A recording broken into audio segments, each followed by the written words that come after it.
Good afternoon. Today's story is an older age story, I suppose. It covers lots of issues that I remember considering as a young person. And so it's still meant to be really upbeat and light, but it's just sort of showing how some sort of little quirky characters that I made out of old jumpers still inspired in me this ability or this toolkit to be able to just sort of communicate, and for that I am very grateful, and I hope you really enjoy this next story. This one's entitled Everyone Wants to Be Remembered. Okay, it's quite a dense, wordy story. There's a few pictures, a few photographs. They're nothing like the quality of the photographs that I've shown you in the other stories. Nobody professional took part in these photographs. As you can see, they are simply me with a camera and the Ogs in different settings. But this is how it started. This is how the beginning of the Ogs and trying to communicate with them started. And they in themselves still have a little bit of magic about them. And eventually they will be turned into sketches that I do of them. Okay, so I hope you're sitting comfortably and I shall begin. Everyone wants to be remembered. Mammoth thought he was the first up this morning until he saw Howie in the distance, staring at something with a worried look on his face.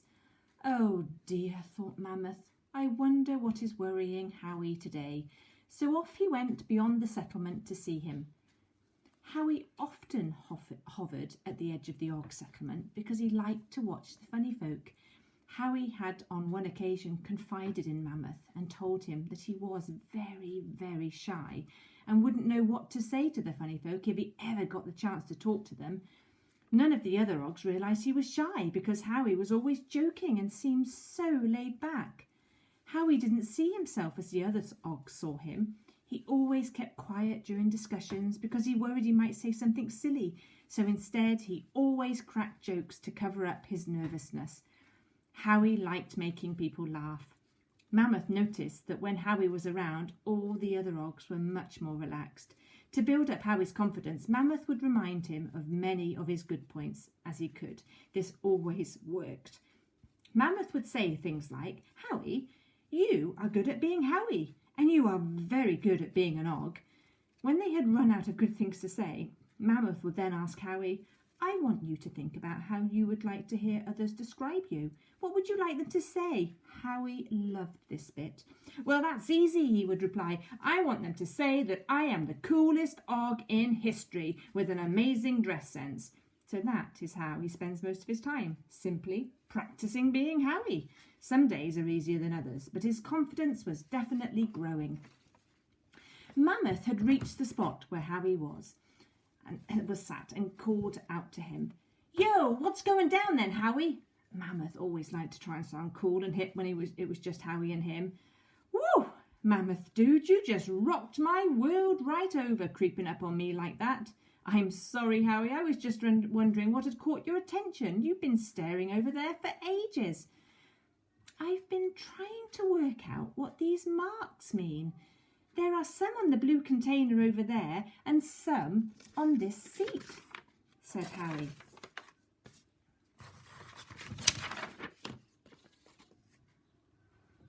Show me. My eyesight isn't as good as it used to be. They edged a little closer and Mammoth saw what looked like writing carved into a seat.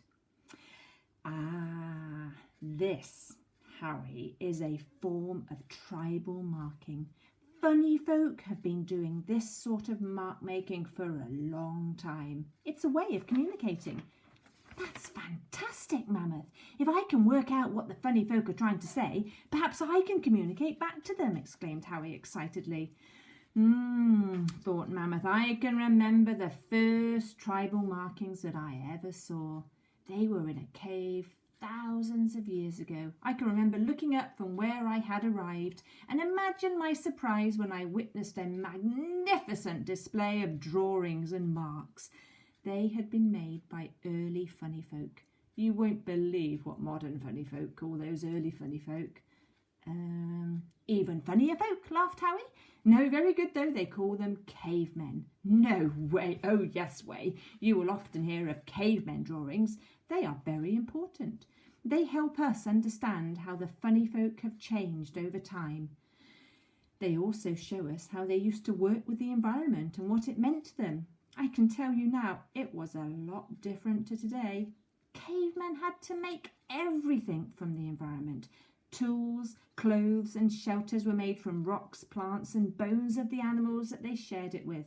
My word, they were creative in those days, a very sustainable way of life.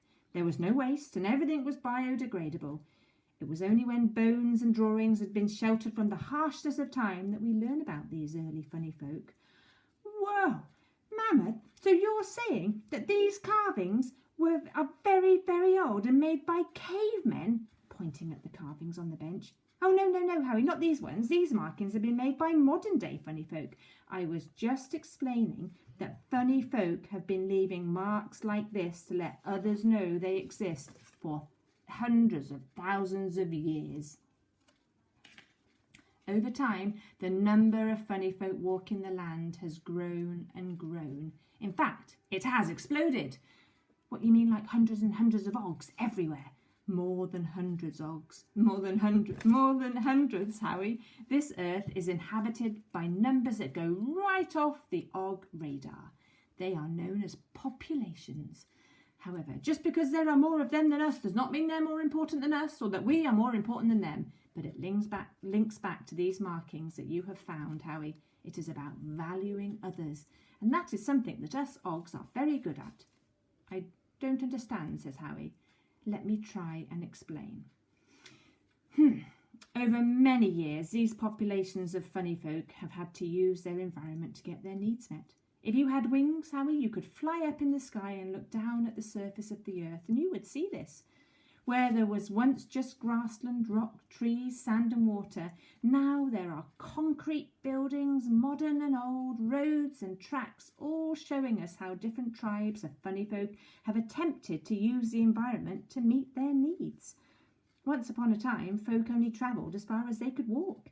Now they travel as far as their money and machinery can take them, and they don't just stick to the ground. You've seen the marks in the sky, Howie, as the large metal containers carry folk from place to place. Yeah, man, I've seen them, but how does that explain these marks here? Well, you have all these different populations trying to work together and organise themselves. What do we Ogs find annoying when we try to organise ourselves, Howie?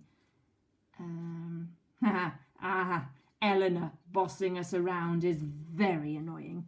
Well, it's no different for the tribes of funny folk in the past and present. Lots of fighting and battles, different tribes not happy with what they had, not liking being told what they were allowed to do, think or say or believe. Some tribes think they are better than others and want to be superior, but also key to all these disagreements was an ongoing fear of things that were different or unknown.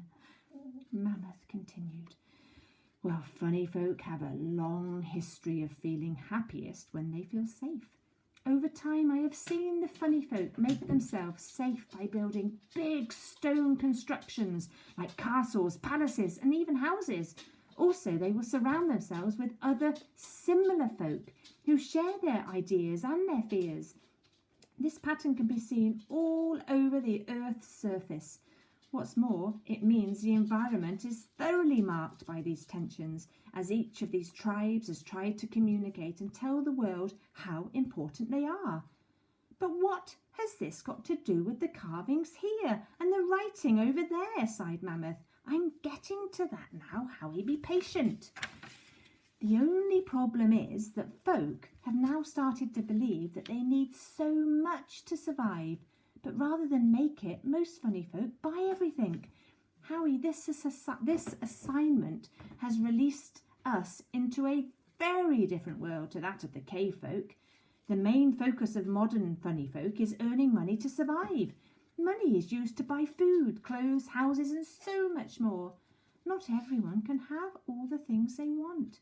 They may not have got the money, or they may have lost sight of what they need to survive.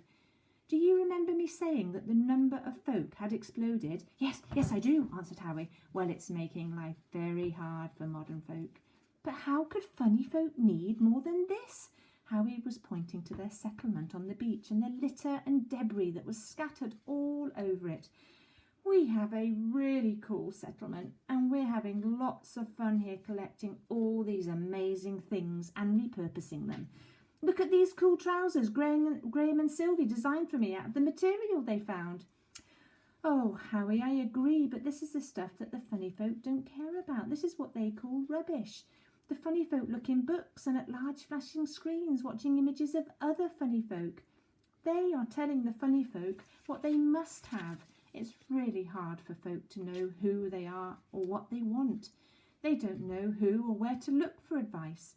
There are so many images being shown to them about what to look like, what to wear, what to do and what to think. It must be really hard to keep up and also hard for folk to stand out as an individual, explained Mammoth. But that's crazy, dude, explained Howie. It is, but it's understandable. Let's think back, Howie. When you don't have what you want, how do you feel? Asked Mammoth. What, you're asking me? Said Howie. Yes, Howie, I'm asking you. Do you remember when you said you didn't have any confidence? Asked Mammoth. Well, kind of, yes. But confidence isn't a thing. You can't see it, Mammoth. It was invisible. Ah, but most things that we don't have are imagined. You can't touch what's in your imagination, but it still feels real in our heads and feels like something is missing because we don't have it. You may never have had this something, but it's only when you notice it is not there that you consider it to be something you don't have, explained Mammoth.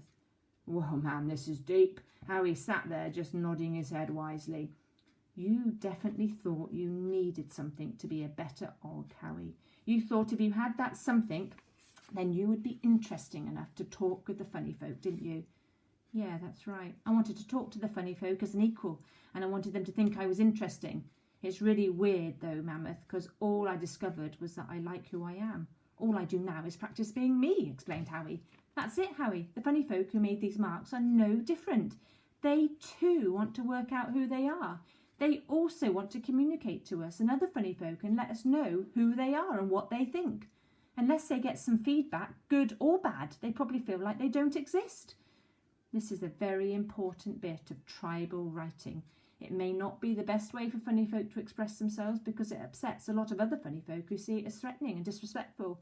But unfortunately, it is a way of communicating and possibly the only way they had of telling us that they exist and they want to be remembered by leaving their mark. Mammoth stepped down just as Granny, Annie and Eleanor arrived. Hello, Mammoth. Hello, Howie, they both said excitedly. We wanted to let you know, Mammoth, that we are off exploring down the other end of the beach. No one else seems to be up, so we thought we would let you know. Oh, what's that you have there, Howie? Asked Eleanor, looking up. Dudes, these are really important tribal markings. Over thousands of years, folk have used markings like this to tell others that they exist, said Howie knowledgeably. That's right, ladies, said Mammoth. I have just been explaining their significance. I could do with a little walk myself. Do you mind if I tag along behind, ladies? He asked. Of course not, said Eleanor cheerfully. But I'm going to be keeping up with Granny Annie today, so take your time. Don't rush with those little legs of yours. Do you know, I'm sure there's a word for that sort of writing, said Eleanor. Yes, called Granny Annie. I think it's called graffiti. In fact, the white ones that are similar, I'm sure they're called tags, Mammoth, she said. Graffiti? Asked Howie. I've heard of graffiti before. That stuff you said that the funny folk in the flashing cars come and look at. Didn't you say that folk get in trouble for doing that, Mammoth? Why did you say that's what it was?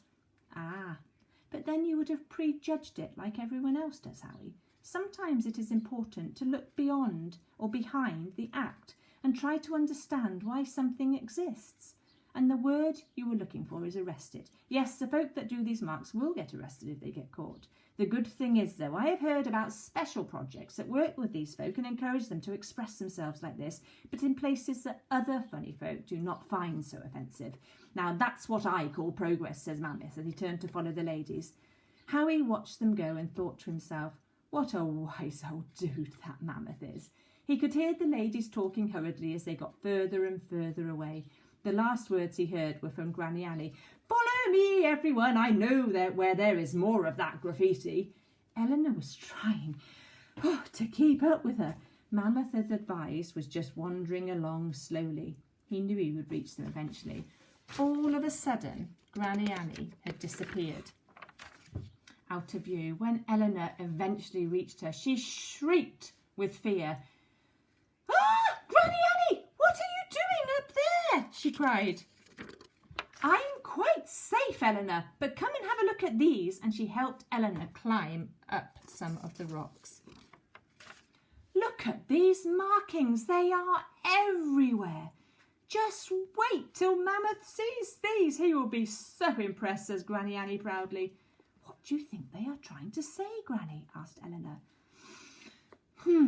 It's difficult to know, really, but judging by the number of them everywhere, they obviously don't think they're being listened to because they keep on saying it again and again," said Granny, pointing to all the marks.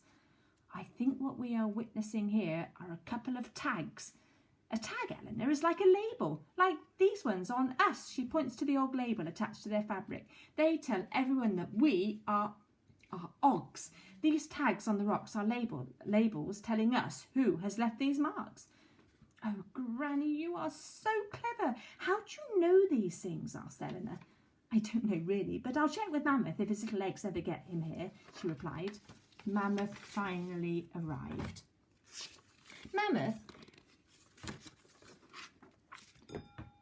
we have found more examples of graffiti tags, and can you please explain to Eleanor what they are telling us?" garbled Granny. "Oh, let me get my stuffing back in order, Granny. I am quite ogged out." Mammoth sat himself down and breathed out in exhaustion.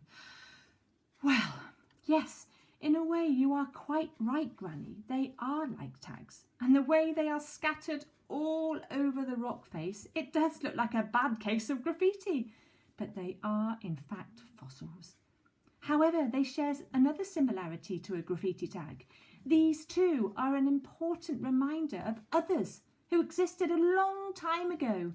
They are like the caveman drawings I described to Howie. They tell us about what the environment was like here in the past and what other species were around at the time these rocks were formed, and also what may have happened to these rocks over time. You are both very clever to have noticed the similarities." "So are you saying these are the only 2 or 3 different species here when this rock was formed?" Mammoth asked Eleanor. No, not necessarily, because whilst these ones have been saved like this as fossils, others, for all sorts of reasons, may not have survived. Absolutely fascinating, don't you think, ladies? I was talking earlier to Howie about something similar. Not everything is visible to the eye. Some marks and expressions of how funny folk and others live may be invisible, but still important to the overall picture. Everything and everyone plays an important part. "Oh, yes, Mammoth, these are wonderful marks to leave, and they have lasted for so long," said Eleanor. "I wonder what mark we will leave behind, Mammoth. Will we last as long as these fossils, do you think?" said Granny Annie thoughtfully. "Well, I believe that if we can encourage funny folk to take more time to enjoy what they already have and help them to care about the environment and the others they share it with, then our mark will be as permanent as these fossils. Now, ladies, I need to head back to camp. See you later." And he was gone. Granny and Eleanor sat quietly, reflecting on what Mammoth had said. The sun had broken through, and just as Eleanor was about to say something to Granny, she heard the sound of her snoring gently. Well, it had been a busy morning after all.